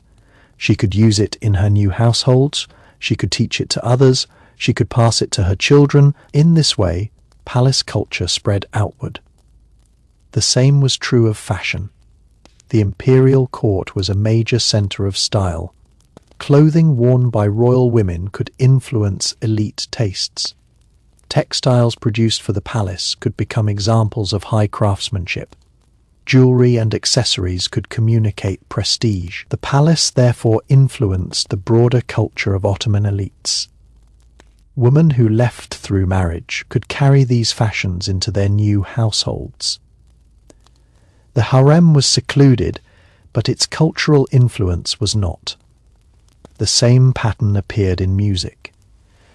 Court musicians developed sophisticated traditions. Women trained in palace music could carry those traditions elsewhere. The palace became a place where artistic skills were preserved and refined. The household was therefore not only political and domestic, it was cultural. Music, poetry, textiles, architecture, food and etiquette all formed part of its identity. And because the Ottoman Empire covered enormous territory, the court absorbed influences from many regions. People from different backgrounds entered the household. Goods travelled to the capital. Foreign ambassadors brought gifts. European styles gradually influenced the court. The palace was constantly receiving new influences and adapting them to Ottoman traditions. This process became particularly visible in later centuries. By the 19th century, European influence was increasingly visible in architecture and fashion. The court environment became more outward. New palaces were built, new furniture appeared, new styles of dress became fashionable. The old image of the Topkapi court could no longer describe the entire imperial household. Yet the concept of a private royal family remained. The dynasty still needed a household. Women still occupied important family positions. Children still needed education. The palace still required servants. The institution evolved rather than simply disappearing. This is an important historical pattern. Institutions rarely remain unchanged for centuries. They adapt. The Ottoman harem adapted to political, social, and cultural changes. Its architecture changed. Its customs changed. Its population changed. Its relationship with politics changed. Its position within the wider empire changed. But its fundamental role as the private household of the dynasty continued. Eventually, however, the political environment became too different for the old structure to survive. The Ottoman Empire entered its final decades under enormous pressure. Wars reduced territory. Economic difficulties increased. Political movements challenged the imperial system. Reforms transformed government. The empire's relationship with Europe became increasingly complicated. The palace itself changed, and eventually the dynasty lost political authority. When that happened, the harem ceased to function as an imperial institution for the people living there. The end of the Ottoman monarchy was not simply a historical date. It was the end of their world. People who had been born into the palace had to leave. Families that had lived there for generations were scattered. Household servants disappeared into new lives. Royal women entered exile. Objects were packed. Memories were carried away. The palace that had once been full of activity became increasingly associated with the past. Some members of the dynasty lived abroad for years. Others returned later. Their experiences varied, but all were affected by the disappearance of the institution that had defined their family. For women who had spent their entire lives inside the palace environment, this transformation could have been profound. Imagine knowing only one world and then being forced to leave it. The familiar corridors disappear. The routines disappear, the servants disappear, the hierarchy disappears. The palace is no longer your home, it becomes someone else's historical monument. That transition must have been emotionally powerful. And it reminds us again that the people inside the harem did not experience it as history. They experienced it as life. When we look backward, we divide time into reigns and centuries. They experienced mornings and evenings. They experienced meals. They experienced weddings. They experienced illness. They experienced births. They experienced deaths. They experienced personal changes. The distinction is important because history books can make centuries appear orderly, Real life is not orderly. It is unpredictable. A person can spend years preparing for one future and suddenly find that everything changes. A prince can die. A marriage can be arranged. A political faction can collapse. A war can begin. A new sultan can take power. A woman can suddenly become important. The deeper we look into the Ottoman Harem, the more the glamorous image begins to disappear, and another picture takes its place. It was a world where almost everything depended on relationships, position, and circumstance. A person could enter the palace with very little status and over years become highly respected. Another person could begin with enormous privilege because of birth and later lose much of it because political circumstances changed. Someone could spend decades serving a royal household and eventually leave with a comfortable life, while another might remain inside the institution until old age. There was no single path through the palace. One of the most important forces shaping those paths was age. A young woman entering the household would naturally occupy a different position from a woman who had served for 20 or 30 years. Youth could bring energy, beauty, talent, and the possibility of advancement. But age brought something the palace valued deeply. Experience. An older woman knew the customs. She knew the people. She understood the hierarchy. She remembered previous events. She could recognize mistakes before they became serious. She could teach others. This made the harem a place where knowledge accumulated slowly. A newcomer could learn practical skills quickly, but true understanding required years. The palace had many unwritten rules, and those rules were best learned through observation. You could read about certain ceremonies, but knowing how to behave during one required experience. You could learn how to prepare clothing, but knowing which garments were appropriate for a particular royal occasion required knowledge of court culture. You could learn a language, but understanding the subtle differences between speaking to a senior woman and speaking to a junior attendant required social experience. Older women therefore had an important role as guardians of tradition. They could teach younger women how the household worked. They could correct mistakes. They could explain customs. They could remember previous generations. They could sometimes provide emotional support. In this sense, the harem had its own informal educational system in addition to formal lessons. A young woman might spend years learning from someone who had herself been trained by another senior woman. Knowledge could therefore pass through generations without ever being written down. This is one reason the disappearance of the institution also meant the disappearance of enormous amounts of knowledge. When the last generations of palace women died, many details of everyday life disappeared with them. Historians can reconstruct structures and documented procedures, but the tiny habits of daily life are much harder to recover.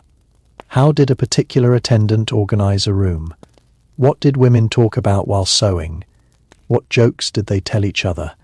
What songs did they sing when they were not performing for ceremonies? Which foods did they prefer?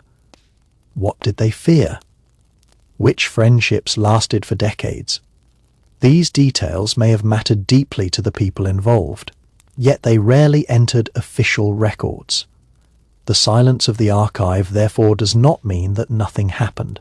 It means that ordinary life is difficult to preserve. This is true everywhere, but it is especially noticeable in the history of women whose activities took place largely within private spaces. Public officials produced documents because their work required them to do so. Private women could live entire lives without leaving comparable records.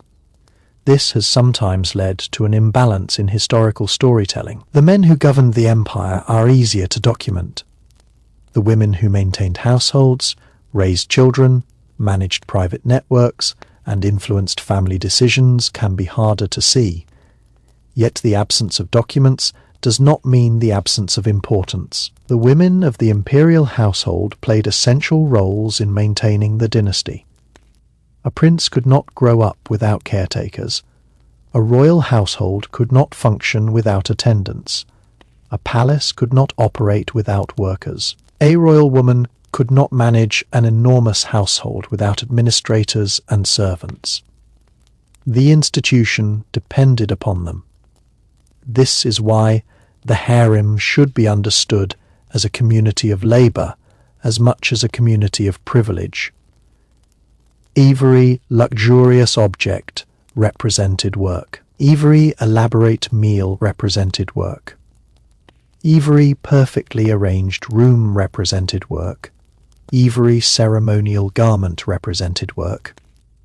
The people who performed that work were usually less visible than the people who enjoyed its results. The same pattern exists in many royal societies, but the Ottoman court developed it on a particularly large scale. The palace was a machine for transforming resources into imperial display.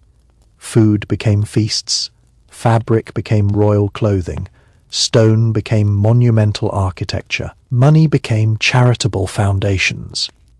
People became an organized household, and the harem was one of the most important components of this system. Its residents were therefore not simply passive recipients of luxury. They were also producers of palace culture. Women made textiles.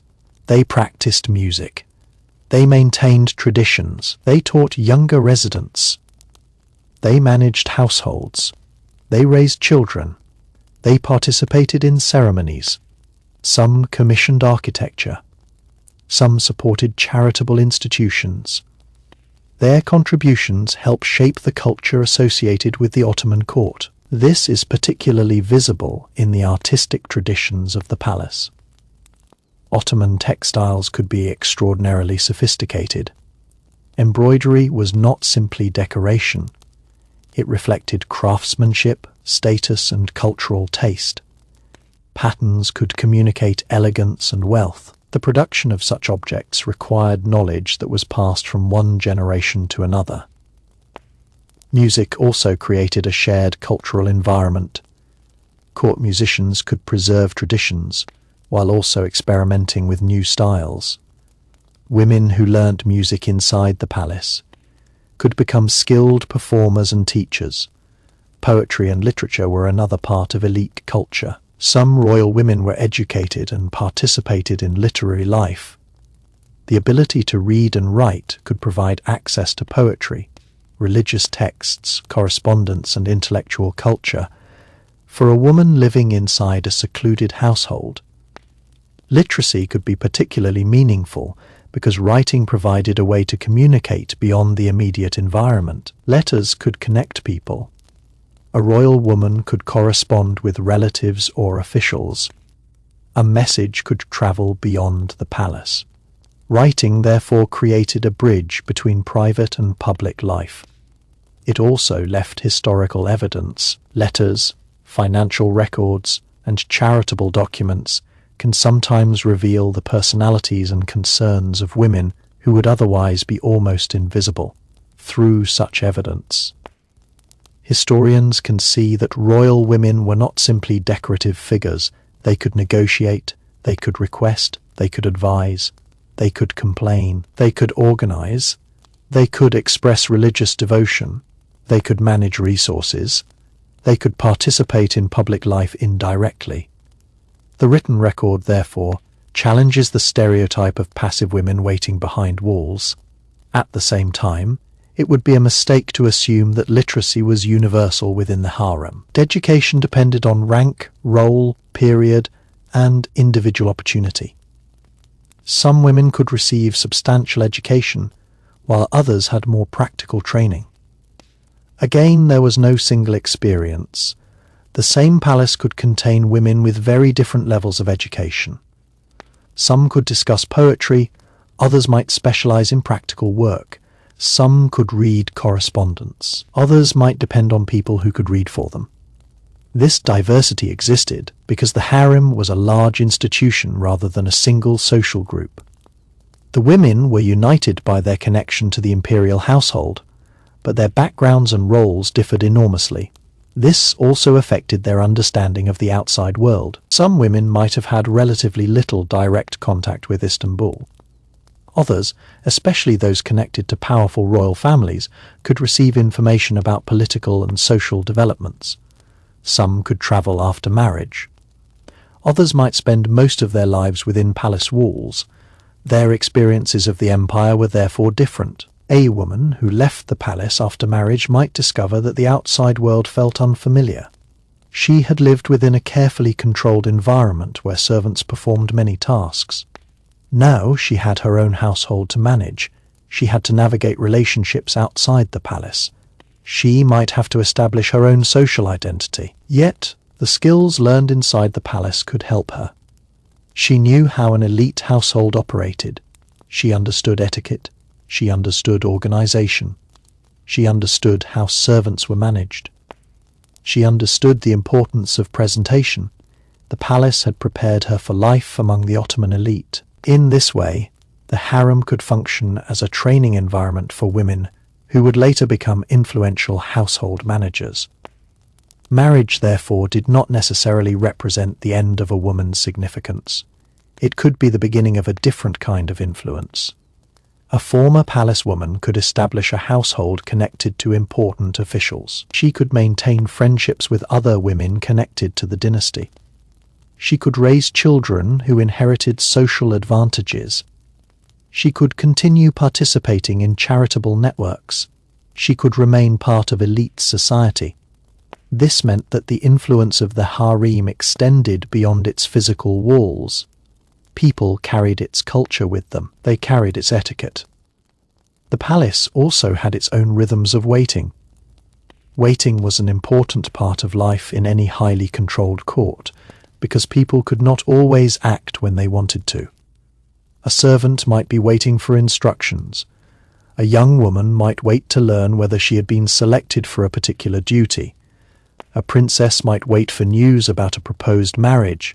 A mother might wait for information about her son. An official might wait outside a door for permission to enter. Even the Sultan himself could spend portions of the day waiting for reports, visitors, or decisions from other parts of the government. In such an environment, patience was not simply a personality trait. It was a practical skill for a newcomer. This could be frustrating. She might not understand why something that seemed simple required permission from several people. But the palace was designed around hierarchy, and hierarchy created procedures. People had to know who was responsible for what. A request might move through several levels before reaching the person who could make a final decision. This could make daily life feel slow, but it also helped maintain order inside a household that could contain a large number of people. The more important the person, the more carefully her time was managed. A member of the dynasty could not simply be approached casually by everyone. Privacy was part of royal status. Even a close attendant might need to wait for an appropriate moment before speaking. This created a strange relationship between intimacy and distance. A woman might spend years serving a royal figure and know her habits extremely well, yet still be required to maintain formal respect. The palace therefore taught people to separate personal familiarity from social rank. You could know someone well without treating her like an equal. You could care for a child while remembering that he belonged to the ruling dynasty. You could have a friendly relationship with another attendant while remaining conscious that one of you outranked the other. These distinctions might seem strange today, but they were essential to court culture. Status was visible in clothing, titles, living quarters, attendance, access, and ceremonial behavior. A person's position could be understood without anyone explaining it. The palace had a language of rank that everyone learned. Even gifts could reveal hierarchy. A valuable gift from a powerful person could demonstrate favor. A smaller gift might have a different meaning.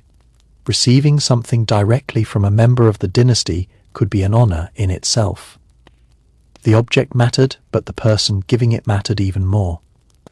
For some women, these gestures could become important milestones in their lives. A promotion, a gift, a new responsibility, or a marriage could mark a turning point. Years later, they might remember exactly when their circumstances changed. The palace was therefore full of small moments that could have enormous personal consequences. A young woman might be selected for a more prestigious assignment. A senior woman might notice her talent. A royal child might become attached to her.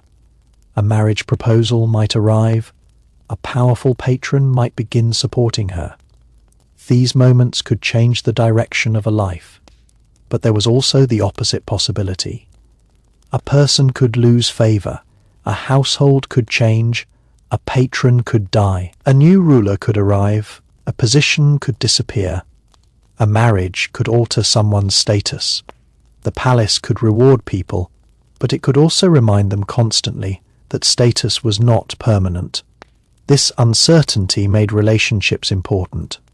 People naturally sought security, and in a hierarchical environment, security could come from being trusted by someone more powerful. Trust, however, was difficult to build. It required consistency. A person had to demonstrate that she could perform her duties, maintain discretion, and behave appropriately. A trusted attendant could become extremely valuable because powerful people needed someone around them who would not reveal private information or create unnecessary problems. This was particularly important in the harem because privacy was one of its central purposes. People inside could hear conversations that outsiders could not. They might witness family disagreements. They might know about pregnancies. They might hear political news.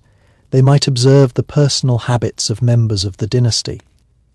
The ability to keep such information private was therefore a form of profession. A person who repeatedly violated that trust could damage her position. The palace did not need everyone to know everything. In fact, it depended on people knowing only what they needed to know.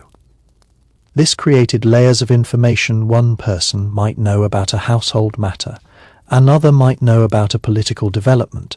A senior woman might understand a broader situation than a junior attendant. A eunuch official might know what was happening outside. The Sultan's mother might receive information that never reached lower-ranking residents. This controlled flow of information was part of palace power. Knowledge could become an advantage. Someone who understood what was happening could prepare for change. Someone who did not might be surprised by it. This was particularly significant. A new sultan could completely transform the political landscape. The palace residents would watch carefully as news developed. Who had become ruler? Who was now the Valide Sultan? Which household would gain importance? Which officials would remain? Which people would leave? Such questions were not abstract. They affected real lives. For royal women, succession could change their financial position, household size, access to power, and social status. For attendants, it could mean a new assignment or a different chain of command. For the mothers of princes, the stakes could be enormous. The Ottoman succession system changed over time, and that change itself affected the lives of women inside the palace. Earlier periods could involve intense competition among princes, while later practices developed different patterns of succession. The harem therefore evolved alongside the political system. This is another reason it is dangerous to describe Ottoman palace life as if it remained unchanged for centuries. The Ottoman Empire lasted for more than 600 years. No institution could remain identical for that long. The harem of the 16th century was different from the harem of the 18th century, and the 19th century imperial household belonged to a very different political world. Even the meaning of luxury changed. Earlier palaces had different architectural styles and ceremonial traditions. Later Ottoman rulers adopted increasingly European-inspired furniture, clothing, and architecture. New palaces along the Bosphorus created a different environment from the older Topkapi complex. The imperial household became increasingly influenced by the changing world around it. Yet the basic principle remained. The dynasty required a private household where family members could live, children could be raised, and domestic life could be organized. The later palace environment could therefore look more modern while still preserving older hierarchies. This mixture of old and new must have been striking. Imagine a woman raised in traditional palace culture encountering European furniture, new fashions, foreign visitors, modern technologies, and changing social attitudes. She was living through an empire, attempting to modernize while preserving its dynastic identity. The harem was part of that tension. It was simultaneously traditional and adaptable. The 19th century also brought new forms of communication. Letters could travel more efficiently. Newspapers and printed materials became increasingly important. The outside world was entering the palace more rapidly. The imperial family could no longer exist in the same degree of isolation as earlier generations. Political events elsewhere in the world became increasingly relevant. European diplomacy mattered, modern warfare mattered, economic changes mattered. The palace was connected to these developments. Royal women could become aware of events far beyond Istanbul. Some may have developed interests in European culture. Others may have maintained traditional customs. The result was a household where different generations could have very different perspectives. An older woman might prefer established traditions. A younger woman might be fascinated by new fashions. A royal child might receive an education shaped by changing ideas. A servant might notice that clothing styles were changing. The palace itself could become a place where generations negotiated between tradition and modernity. This is a familiar human experience, even though the setting was extraordinary. Older generations preserve what they know. Younger generations experiment. Families argue about change. Some customs disappear, others survive. New ideas are accepted gradually. The harem was not immune to this process. It changed because the people inside changed. Another fascinating aspect was the role of celebrations. Religious festivals could transform the atmosphere of the palace. The household might become more active. Clothing could be prepared. Meals could become more elaborate. Gifts could be exchanged. People could visit relatives or participate in ceremonies. For residents who spent much of their time inside the palace, such occasions could provide a break from routine. Festivals created moments when the household's different groups could participate in shared experiences. Births and weddings could have an even greater impact. A royal birth meant new responsibilities.